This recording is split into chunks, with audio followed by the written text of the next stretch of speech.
Pria ini berteriak ketakutan karena melihat terowongan mengerikan di depannya.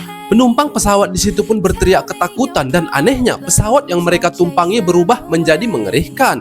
Karena takut meninggoy, pilot itu pun kabur dan meninggalkan semua penumpangnya. Dan seketika penumpang itu pun berubah menjadi zombie. Setelah pilot itu sampai di darat, ia terkejut karena pesawat monster itu masih mengejarnya.